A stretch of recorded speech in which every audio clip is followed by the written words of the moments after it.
What is up, everybody? Dan the Fireman here. We're going to be going over swerving. I have some cones out, same cones I used for the braking tutorial. So if you missed out the braking tutorial, check that one out.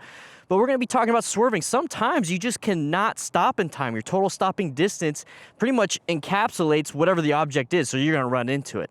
So our job now is to understand, well, should I brake or should I swerve? Or should I brake then swerve? What we're going to be doing is swerving. So the obstacle's in our way, we can't stop in time, so now we have to actually get away from it or crash into it. And I'm also going to practice like I play. I have my backpack on, I have stuff in it because I'm carrying my backpack usually all the time. I got full gear and I'm using my rider aids. So I have traction control and ABS on this bike.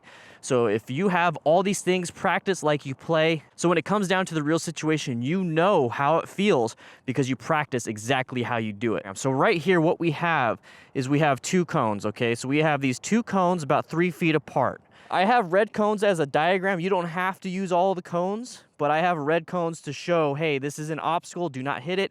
I have a blue cone, and then I have a blue cone. So I'm gonna be swerving to the right or the left of these blue cones. So this is about where I'll start. You know, it's about 30 to 40 feet away from those cones initially. So my goal here is to make sure that you're not braking and swerving at the same time. You only have so much traction for these tires to do one or the other in one of these emergency maneuvers. So if you slam those brakes, you just removed all the traction you have for the swerve itself. So if you apply too much brake and you try to swerve, guess what? Your tire will slide out. Don't do that. So what I like to tell my students is take the first few super slow, get a feel of how far it is, get a feel for everything, and then let's go ahead and increase some speed. I will tell you when to increase speed, but if you're doing this on your own, once you're comfortable, okay? So the first one, go at a speed that you're comfortable at. So the body position. So you want to keep your head and eyes up for every exercise you do. Head and eyes up. Hands on the handlebars. Okay, these are the handlebars. And if you're at home right now, grab a broomstick or grab something like a yardstick or something. Now, what I want you to do is turn to the left, turn back to the right. So now we're straight up. So now we swerve to the right. I got to swerve back to go straight. So hands up, hands down. Just do this at home, okay? So it's not necessarily a full side-to-side because some people have different handlebars like ape hangers or clip-ons, so it's a little bit weird to do that. So what I like to show people is you're going to push to the left. See how my head and chest is up? And you might possibly have to push down a little bit. So to the right and down a little bit, left and down a little bit. Head and chest is upright as possible. We are not turning into it. We are not counterbalancing. We are to the left and to the right and keep this as straight as possible. The biggest thing is to get back in our lane. Once again, we are taking this slowly. So I'm gonna go slow the first time, about 10 miles an hour. Do not worry about how fast you're going. So don't look at your speedo, go by feel on this one. Here we go, I'm gonna swerve left. So about 10 miles an hour. Upper body stayed still. Beautiful thing about these cones is that if you run them over, it doesn't matter. They will pop back up or they'll fix themselves really quick. So I swerved left. So do a couple times to the left until you get comfortable, then we'll go to the right side. And let yourself know. Don't be like, well, okay, last second I'm gonna choose left or right. No, don't do that. Choose right now before you go. I'm gonna swerve left, okay? So a little bit more fasters, about 12 miles an hour. Okay, don't feel scared. Don't be scared of making that bike move. I tell my students all the time, we are dance partners with this bike. Be loose.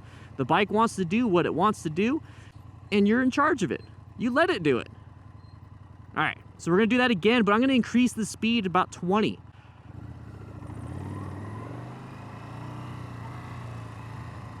Head and eyes up, your body as straight as possible, and you are pushing and moving those handlebars, okay? Grip the tank with your knees if you have to, if you feel a little uncomfortable. So now we're gonna go to this side. We're gonna go to the right for me. Once again, we're gonna do about 15, and I'm gonna swerve to the right, swerve to the left. Now I'm back in my lane. That is the biggest thing, because if I kept swerving to the right, I'm gonna run off the road. So why are we really doing this? You know, like I said, if we cannot brake in time because there's an obstacle in our way, we have to swerve around it or run into it. So I'm gonna go about 15 miles an hour. I'm gonna go through these cones and apply good progressive brake pressure, and let's see what happens.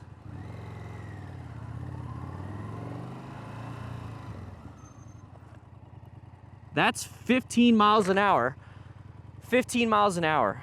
And I knew it was happening. I knew to apply the brakes after I passed that, and I still hit the object. This is exactly why we need to know how to swerve. If this was an obstacle in the road, let's say a bench fell off the back of somebody's truck, and we didn't see it until it was too late, and we tried to apply the brakes, even with proper brake pressure, without locking up the brakes, without, you know, dumping the bike because I locked up the front tire, I still would have hit this. And that is why you need to have these two tools, especially these two tools, these fundamental tools of motorcycle riding, is that if you cannot stop in time, then you need to swerve. You can't just have braking in your skill set. You really can't just have braking in your skill set because of this type of stuff. I can't emphasize it enough. All the crashes I see in my videos, I see people applying too much front brake for a total stopping distance that will never occur because they're going to run into the object before they even stop. Might not look like it's much, but if this was the object, I am past the object, and I just damaged my rim or I went up and over the object. I cannot emphasize this right here enough. This right here is why we need to practice. And we need to have more than one tool in our toolbox. Braking and swerving are just two tools in a big toolbox that you should have. So if you want to learn how to brake, make sure you click that video down below me right here. And I want to say thank you so much to my patrons, all these people right here, for supporting this channel and making these training videos possible. If you'd like to support, click that link over there, and I'll see you guys around.